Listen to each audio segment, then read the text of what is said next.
အားလုံးပဲမင်္ဂလာပါ Touch City PS Channel နဲ့ပြန်လည်ကြိုဆိုပါရစေ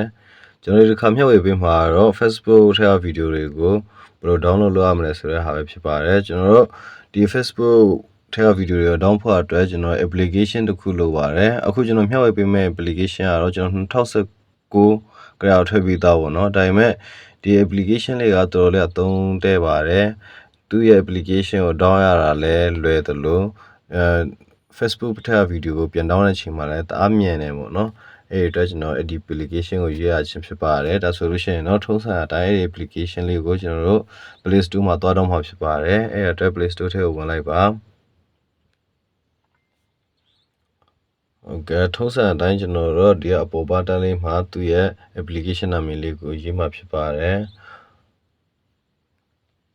all video download and 2019ပေါ့နော်ဒီဟာလေးကိုကျွန်တော်တောင်းမှာဖြစ်ပါတယ်အဲ့ဒီနေရာအပေါ်ဘာတိုင်းမှာစာပြည့်စုံလေးရေးလိုက်ပေါ့နော်ဒီလိုမျိုးပုံမနေဘူးဆိုလို့ရှင်ကျွန်တော်ကကြတော့ပေါ်ပြီးသားဆိုတော့မှချက်နှိပ်လိုက်မယ်ဟုတ်ကဲ့ဒါဆိုလို့ရှင်เนาะကျွန်တော်တို့အခုတောင်းမဲ့ဟာကဒီဟာလေးပေါ့နော်ဒီဟာလေးဒါဟာလေးကိုတောင်းမှာဖြစ်တဲ့အတွက်ကျွန်တော်တို့ install ကိုတစ်ချက်နှိပ်လိုက်ပါဒီဟာ site ကနည်းနည်းလေးပဲရှိတဲ့အတွက် install လုပ်တာလည်းတအားမြင်ပါတယ်ခဏလေးဆောင်ပေးလိုက်ပါနော်ဒီဟာကသူဟို download လုပ်ပြရတဲ့ချက်ချင်း application ကို install လုပ်ပါမယ်သူအခု install လုပ်နေပါတယ်ချက်ချင်းသူပြီးတော့ဟာเนาะဒါလေးကမကြပါဘူး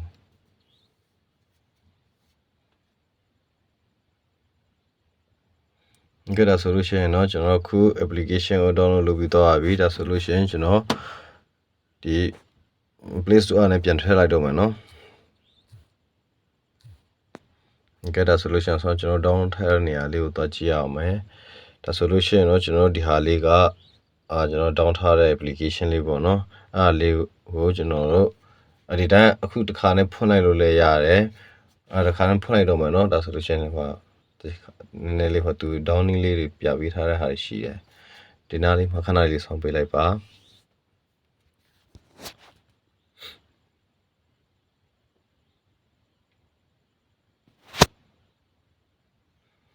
ငါဒီမျိုးကြညာတက်လာမယ်ဆိုလို့ရှိရင်တော့သူ့မှာပေးရမယ့်နေရာလေးတွေပေါ့နော်ဒီလိုမျိုး close ဆိုတဲ့ဟာလေးတွေပါတတဲ့တစ်ခါတည်းရောက်ချင်အပေါ်နားလေးမှာကျွန်တော်တို့အမှားချက်လေးနဲ့ပေါ့နော်အမှားချက်လေးနဲ့ဟာလေးတွေပေါ်လာတဲ့ဒါဆိုလို့ရှိရင်တော့ဒီမှာဆိုလို့ရှိရင်တော့ how to download ပေါ့နော်ဘယ်လို download လုပ်ရမလဲဆိုတဲ့ဟာလေးကိုကျွန်တော်သွားကြည့်ပါမယ်ဒါ view ဆိုတဲ့နေရာလေးကိုနှိပ်လိုက်ပါဒီကတည်းမှာသူပြထားတဲ့အတိုင်းပေါ့နော်သူရဲ့ဟိုwebsite ထဲမှာနှိပ်ရမယ့်ပုံစံလေးတွေသူပြပေးထားပါတယ်ဖြစ်ပါတယ်ဒါကိုတိကျကြည့်ချင်ကြည့်လိုက်ပါကျွန်တော်ပြောပြသွားမှာဖြစ်တဲ့အတွက်ဒါကြည့်နေစရာလည်းမလိုပါဘူးเนาะကျွန်တော်ဟာပိတ်လိုက်တော့မယ်ဟုတ်ကဲ့ဒါဆိုလို့ရှိရင်เนาะကျွန်တော်အခုကသူ့ရဲ့ application ပွင့်သွားပြီပေါ့เนาะဒီမှာဆိုလို့ရှိရင်ကျွန်တော်တို့ဒီထဲမှာတွေ့ရတဲ့ဟာလေးတွေပေါ့เนาะဒီထဲမှာတွေ့ရတဲ့ဟာတွေထဲမှာဝင်ပြီးတော့ကျွန်တော် download ရပါတယ်အဓိကကျွန်တော် Facebook ပေါ့နော်ကျွန်တော်ဒီကနေ Facebook ဝင်ပြီးတော့ download လဲရတယ်လို့ကျွန်တော်တို့အပြင်ကဒီ Facebook application ထဲကိုဝင်ပြီးတော့ဗီဒီယိုတွေကို like share ပြီးတော့ဒီကိုလာ download ရပါတယ်ဒါဆိုလို့ရှိရင်တော့ကျွန်တော်ဒီ application နဲ့ခဏထည့်လိုက်အောင်မယ်နော်ပြီးတော့ကျွန်တော်တို့Facebook application လေးထဲကိုဝင်လိုက်ပါပြီးတော့ကျွန်တော်တချင်းကိုကြည့်ရတဲ့ချင်းတွေရှာဖို့အတွက်ဒီနားလေးကဒီ search button လေးပေါ့နော်အဲ့ဒါလေးကိုတစ်ချက်နှိပ်ပေးလိုက်ပါဒီမှာပေါ်နာလေးမှာ search ဆိုတဲ့နေရာမှာကိုကြိုက်တဲ့တချင်းနာမည်ပဲဖြစ်ဖြစ်ဗီဒီယိုရဲ့နာမည်ကိုတစ်ချက်ရေးပေးလိုက်ပါ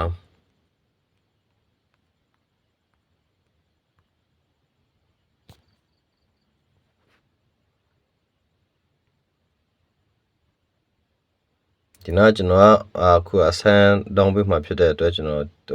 တခုခုကိုကျွန်တော်ရွေးလိုက်မယ်နော်ဗီဒီယိုတစ်ပုဒ်ကိုရွေးလိုက်မယ်ပို့ဆိုတာဟာပဲရွေးလိုက်မယ်ဒါဆိုလို့ရှိရင်တော့ကျွန်တော်တို့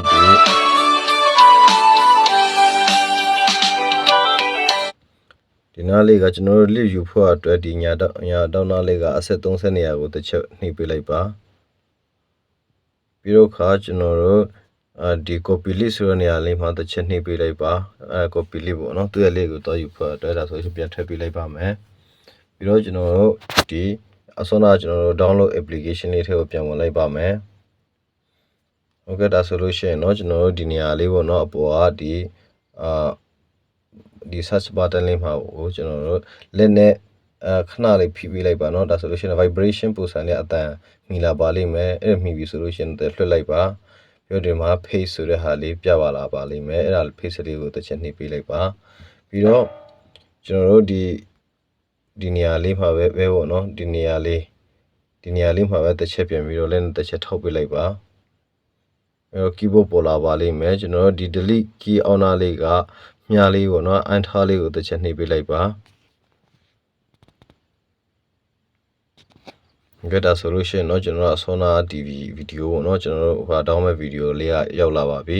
ဒီလိုမျိုးအခုလိုမျိုးမှိန်နေတယ်ဆိုလို့ရှိရင်เนาะဗီဒီယိုနေရာလေးကိုတစ်ချက်နှိပ်ပေးလိုက်ပါဒါဆိုဒီလိုပွင့်သွားမယ်ပေါ့เนาะပြီးတဲ့အခါမှာကျွန်တော်တို့ဒီနားလေးကမြားအနီရောင်လေးကိုတစ်ချက်နှိပ်ပေးလိုက်ပါ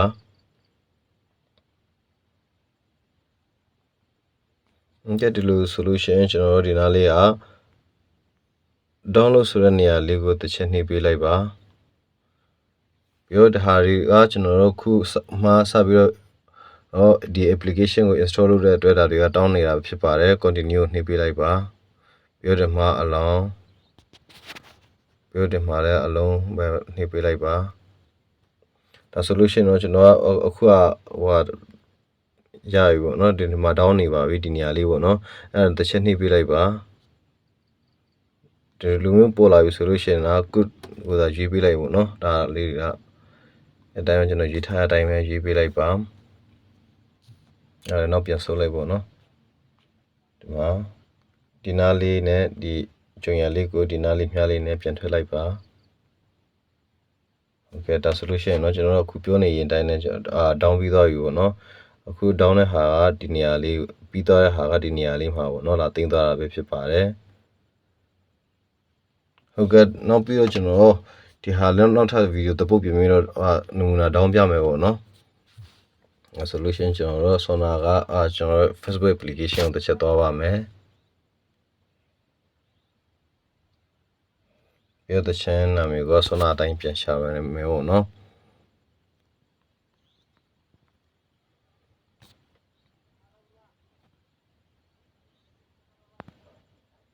ဗီဒီယိုကိုရှာတတ်မယ်လို့ထင်ပါတယ်เนาะတစ်ချက်နှိပ်လိုက်ပါဒီကိုကြိုက်တဲ့ဗီဒီယိုလေးပေါ့Sona အတိုင်းပဲကျွန်တော်တို့ဒီဟွာပေါ့ဒီအပေါ်နားလေးက73ဆက်လေးကိုဝင်ပေးလိုက်ပါပြီးတော့ဒီနားလေးက copy list ဆိုတဲ့ဟာလေးကိုတစ်ချက်ယူပေးလိုက်ပါ copy လေးကိုနှိပ်ပေးလိုက်ပါပြီးတော့ပြန်ထွက်မယ်အစောနာကျွန်တော်တို့ application download application ကိုတစ်ချက်ပြန်သွားမယ်ပြီးတော့ဒီမှာဘာလို့ကျွန်တော်ဒုတိယအချိန်ပြန်ပြပေးချင်တာလဲဆိုလို့ရှိရင်เนาะဒီနားလေးမှာတော့เนาะအခုဒီနားလေးအပေါ်နားလေးမှာအခုကျွန်တော်မျှပြပေးတဲ့နေရာလေးမှာဘယ်လိုပြောမလဲ Facebook Sona ကျွန်တော် down ထားတဲ့ဟာအဟောင်းပေါ့เนาะအဲ့ဒါလေးသူ့ရဲ့ link လေးရှိနေပါတယ်အဲ့ဒီ link ကိုကျွန်တော်ကဖြတ်ချင်တာဖြစ်တဲ့အတွက်အဲ့ဒီအခုကျွန်တော်မျှပြပေးထားတဲ့နေရာလေးကိုတစ်ချက်လက်နဲ့ထိလိုက်ပါဒါဆိုလို့ရှိရင်တော့ခုလိုမျိုးကျွန်တော်တို့ဒီမြားလေးပေါ့เนาะဒီအမားချက်လေးပေါ်လာမှာဖြစ်ပါတယ်အဲ့ဒီအမားချက်လေးကိုတစ်ချက်နှိပ်ပြီးတော့ဖြတ်ပေးလိုက်ပါပြီးတော့ထုတ်ဆန်းအတိုင်းဒီနာလဆတ်ဆိုတဲ့နေရာလေးကိုချက်ဖြည့်ပေးလိုက်ပါ vibration အတန်လုံးမျိုးမှီလိုက်ပြီဆိုလို့ရှိရင်ပြန်လွှတ်ပေးလိုက်ပါ face ဆိုတာလေးပေါ်လာပါလိမ့်မယ်အဲ့ဒါလေးကိုပြန်နှိပ်ပေးလိုက်ပါပြီးတော့ဒီအပေါ်နားလေးကစာတက်လေးပုံမှာပဲเนาะကျွန်တော်ဒီနားလေးမှာပဲတစ်ချက်နဲ့တစ်ချက်လေးထောက်ပေးလိုက်ပါဒါဆိုလို့ရှိရင်တော့ keyboard ပုံစံလေးပေါ်လာပါလိမ့်မယ် delete key အောင်းနားလေးက enter မြလေးကိုတစ်ချက်ခောက်လိုက်ပါဒါဆိုလို့ရှိရင်တော့ကျွန်တော်တို့အစောနာသွားယူတဲ့ link ပေါ့เนาะဒီမှာပေါ်လာပါပြီအခုလိုမျိုးမှီနေတဲ့ဟာလေးပြရဆိုလို့ရှိရင်တော့ဒီဗီဒီယိုနေရာလေးမှာပဲတစ်ချက်နှိပ်လိုက်ပါဒီလိုမျိုးပေါ်ပါလိမ့်မယ်ဒီခါကျွန်တော်တို့ Sona အတိုင်းဒီနေရာလေးကိုတစ်ချက်နှိပ်ပေးလိုက်ပါပြီးတော့ဒီနေရာလေးကကျွန်တော်တို့ download ဆိုတဲ့နေရာလေးကိုတစ်ချက်ပြင်ပြီးနှိပ်ပေးလိုက်ပါဒီမှာကြုံရလာလို့ရှိရင်ပြန်ပြီးချပေးလိုက်ပေါ့နော်ကျွန်တော်ခုကဒီမှာ down နေပါပြီဒီနေရာလေးပေါ့နော်ဒါလေးကိုတစ်ချက်နှိပ်ပေးလိုက်ပါဒါဆိုရင်ကျွန်တော်ပုံမှာ down နေပြီပေါ့နော်ဒါအမြင်ပါတယ်ဒီ application ကဒါအမြင်ပါတယ်ဒါ down ပြီးပြီဆိုလို့ရှိရင်ကျွန်တော်တို့ဒီနားလေးက finish အခု down ပြီးသွားပြီနော်ဒီနေရာလေးက finish ဆိုတဲ့နေရာလေးကိုတစ်ချက်နှိပ်လိုက်ပါ ဆိုတော့ down ပြီးသွားပြီပေါ့နော်အဲ့ဒီလို down ပြီးပြီဆိုလို့ရှိရင်ကျွန်တော်တို့သွားပြီးတော့ကျွန်တော်တို့ပုံမှန်အတိုင်းကြည့်နေကြဗီဒီယိုလေးပေါ့နော်ကျွန်တော်တို့ဘယ်နားမှာ down ထားတယ်လဲဆိုတဲ့ဟာလေးကိုသွားကြည့်ရပါမယ်